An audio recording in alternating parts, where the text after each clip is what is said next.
But let's go back to, it'd be April. Around the April time frame, we were hiking for an overnight at Mount LeConte.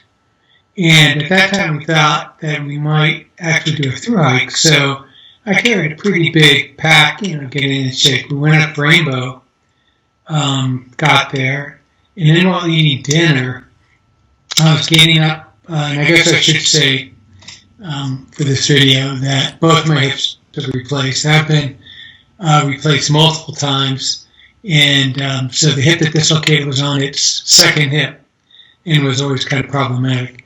So when I got up, my left hip dislocated. When a left hip dislocates, you're done, man. You are flat. You can't move. I couldn't even get out of the kind of bench. I could only just.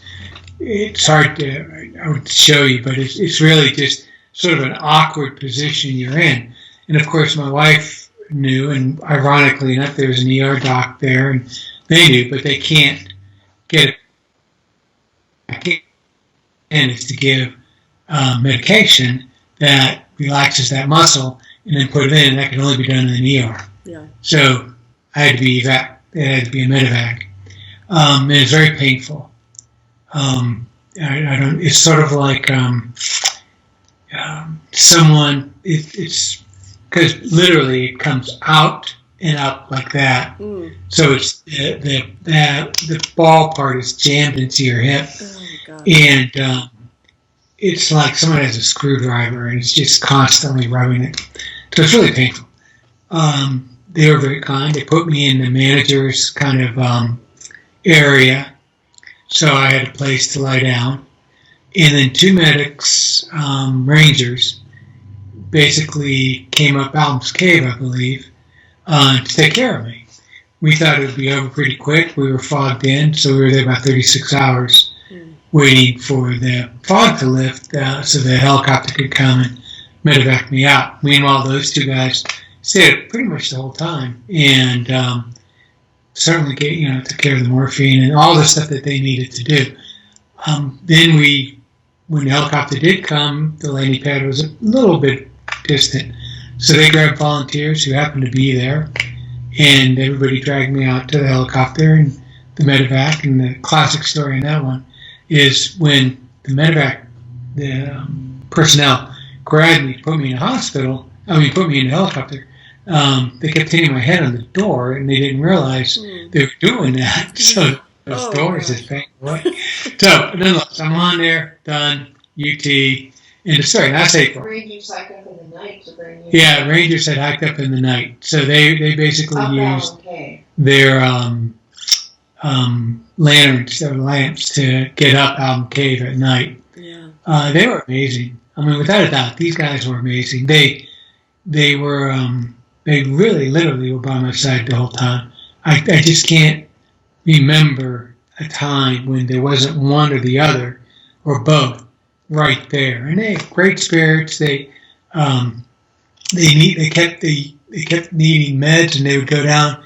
One would go down Allen Cave to meet someone halfway, get some meds, come back up because I was there so long. And I just can't say enough about those guys.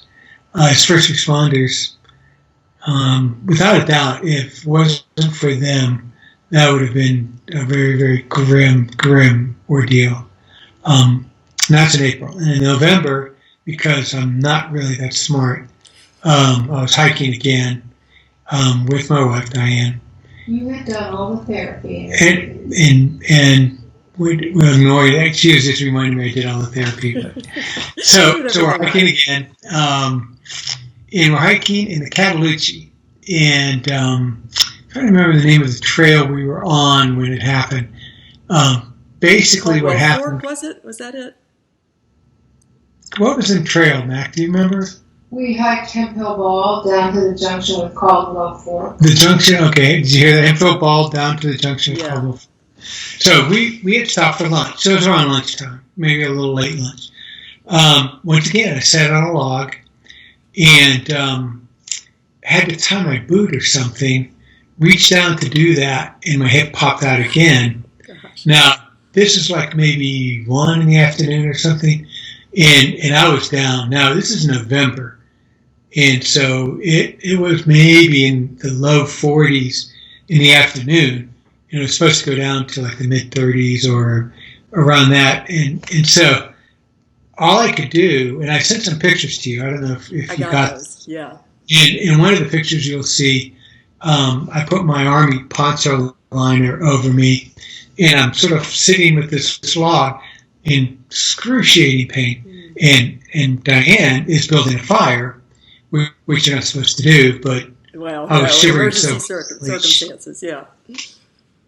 Yeah, oh yeah, I was shivering really violently. I mean, it was, I was cold, and it was just bad all the way around. So we're there. She goes to try to make a phone call for help.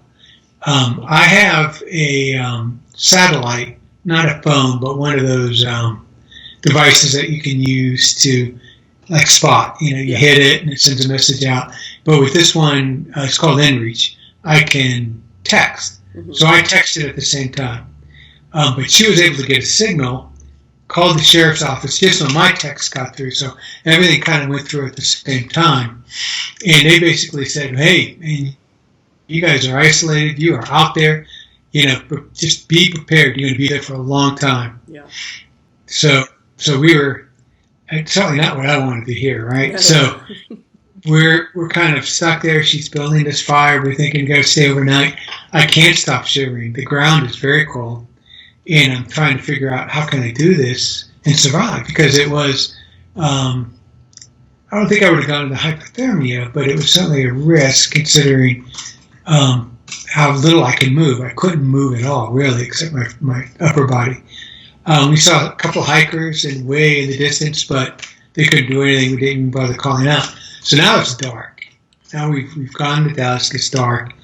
And I'm not sure exactly the time, 7 or 8 at night maybe. It gets dark. It was dark early. And we see the headlamps. Mm.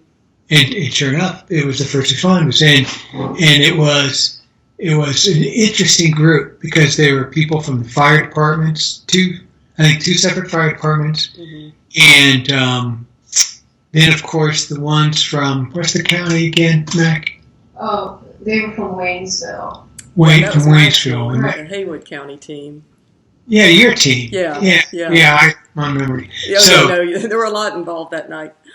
So it was your team that showed up. Yeah. And there's a couple of, I just have to tell a couple of stories about that because I was really impressed. So first of all, they were trying to figure out how do we get out. Now they had some rangers there. Mm-hmm. And so they went back and forth. All the trails were bad to get out. The one that we originally were going to hike was uphill and had blowdowns. Another one, same deal. The Cataloochee's just not a lot of great trails. Yeah. So they finally decided to use which trail, Mac? Do you remember? They used Hip Hill to come down. No. To get all the river crossings. Caldwell Forks. Mm-hmm. So we were going to do Caldwell Forks. And I sent a picture of a blowdown. You can see this giant tree there they had to weave me through on Caldwell Forks. Multiple crossings. The water, because it had been raining, the water was very full. Yeah. And it was very cold. Yeah. So it was, for the first responders, it was a tough rescue. And again, you saw the pictures of how they kind of, I was the most comfortable of them all, how they kind of bundled me up. Sure. The head of your department was a burly man. Mike Street. Pardon me? Yeah, Mike Street, yeah. Yeah, so Mike Street, that's right, Mike Street. So Mike, he's just like, very reassuring, right? We'll get you out of here while they were figuring it all out. And the very first thing we had to do was cross a log bridge off a pretty substantial creek. I mean, it wasn't a small log bridge. And we didn't have the stuff that later they used to kind of slingshot me over. Mm-hmm. So Mike puts the strap around himself and basically is looking at me the whole time, walking backwards, saying there's no way you're going to fall off this bridge. I was so out of it, I didn't even think about that.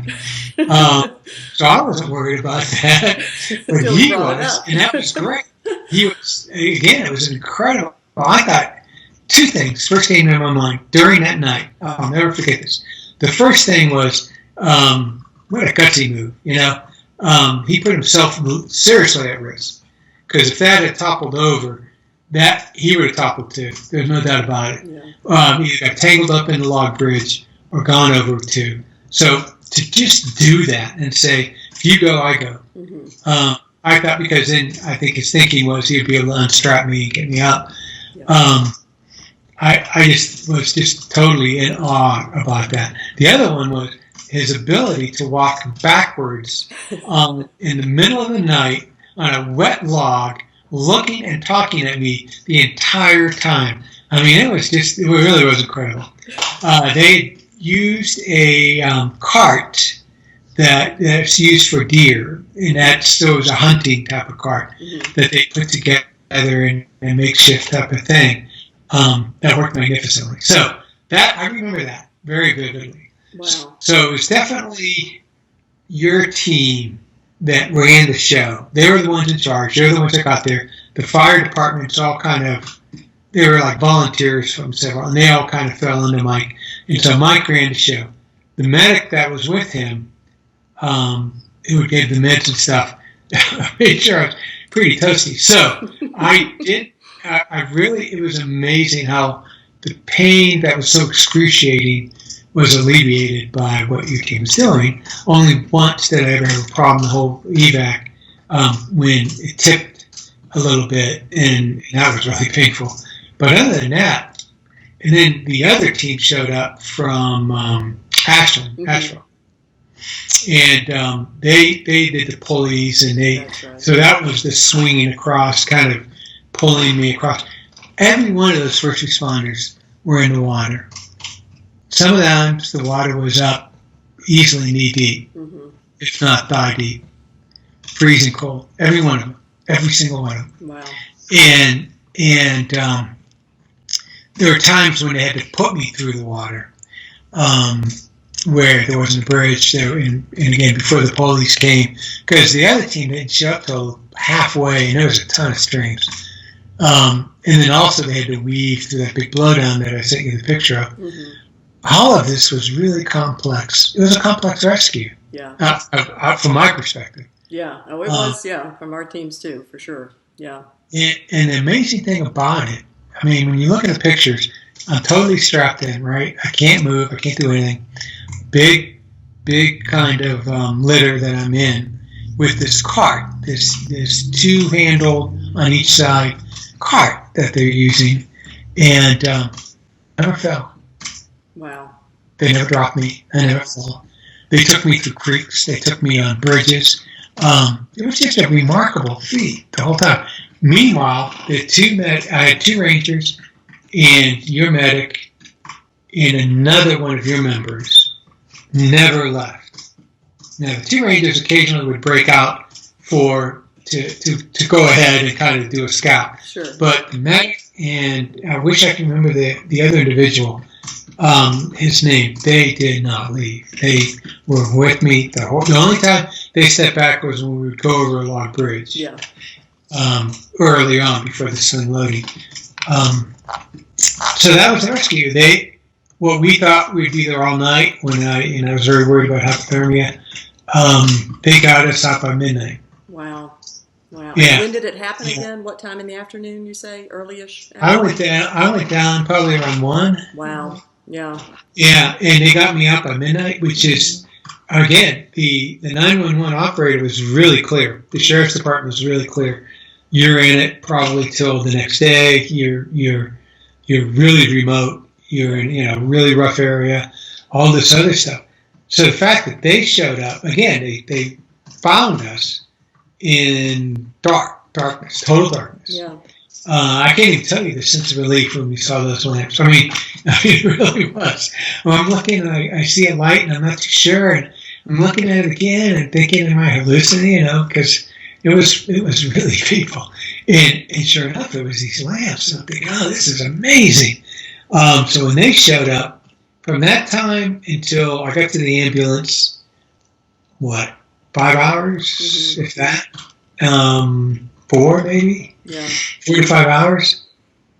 Yeah. And that's just amazing. So it's a remarkable event, and it's certainly, in my mind at least, I think the risk would have been high. Diane would have slept by me and tried to keep me cold, warm. Mm-hmm.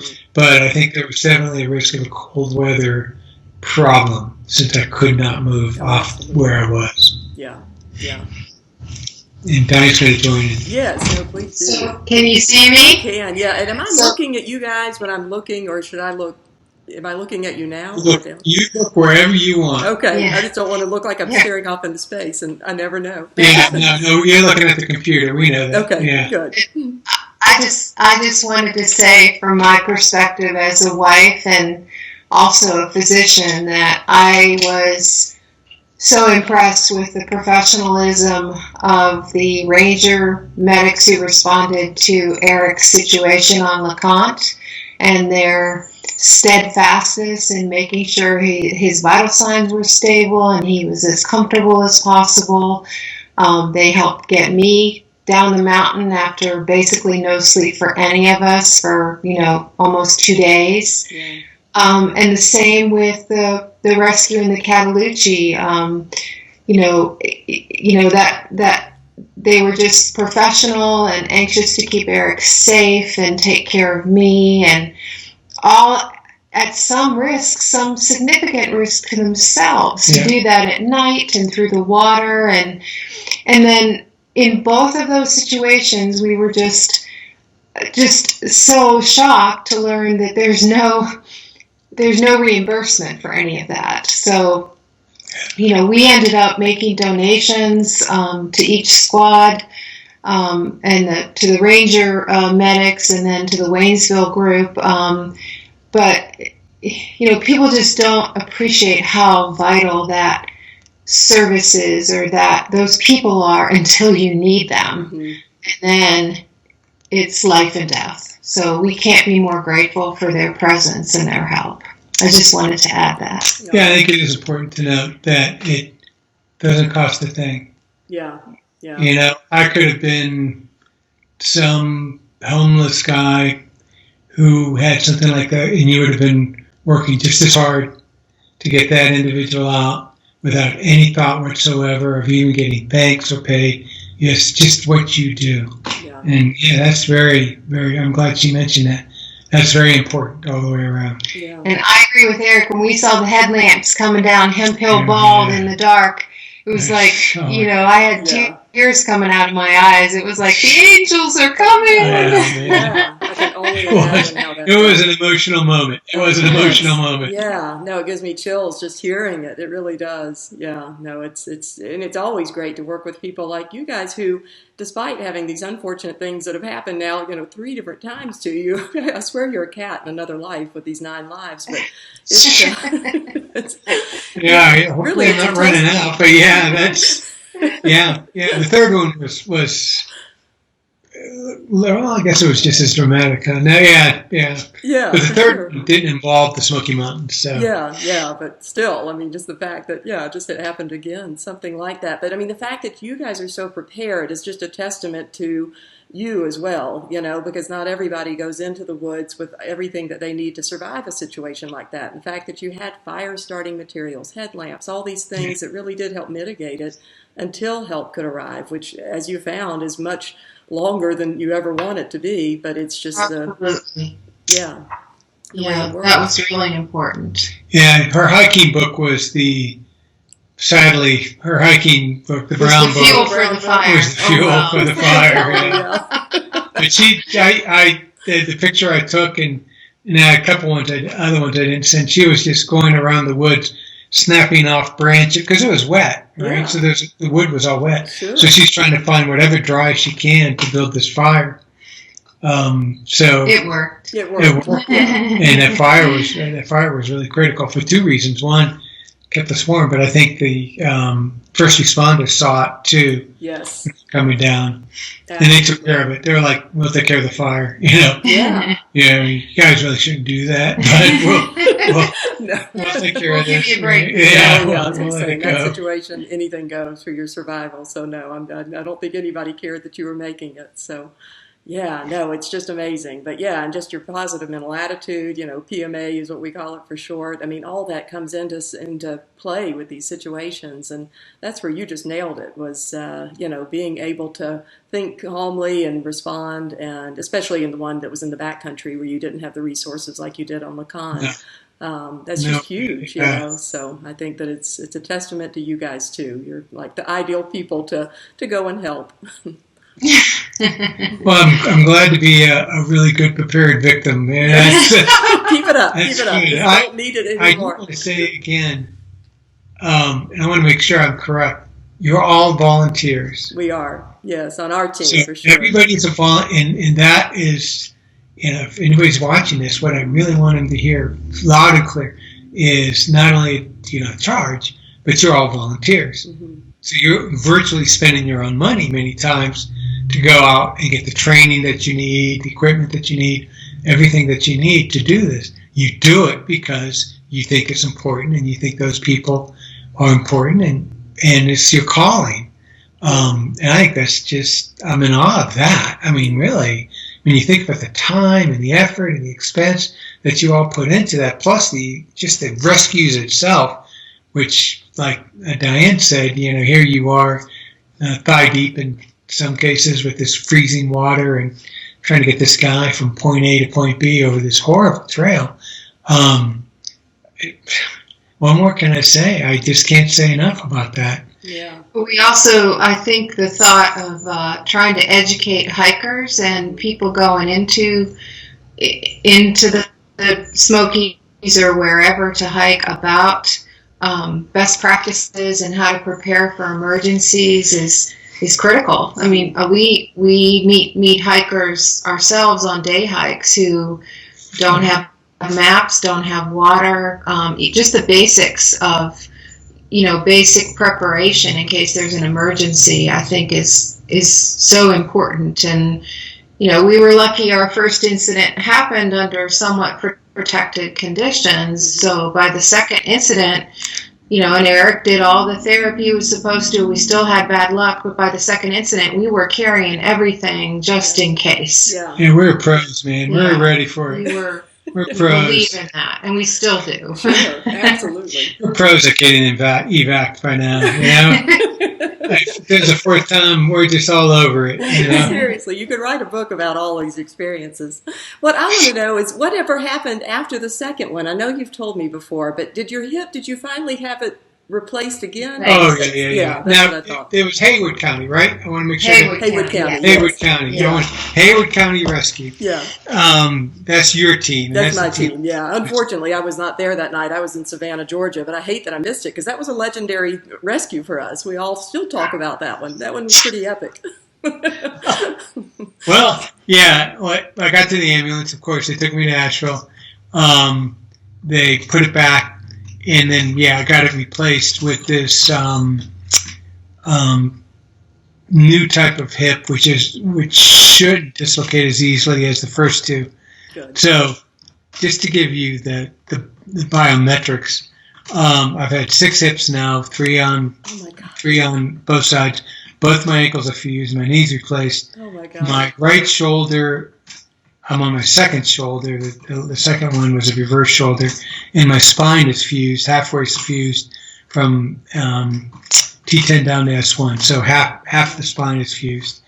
So I've had remarkably bad luck when it came to my joints. Yes, that's and they were pretty much all that way, except for the knee and the ankles. They were all that way for that rescue in 2015. Wow. So I was already full of artificial joints and everything.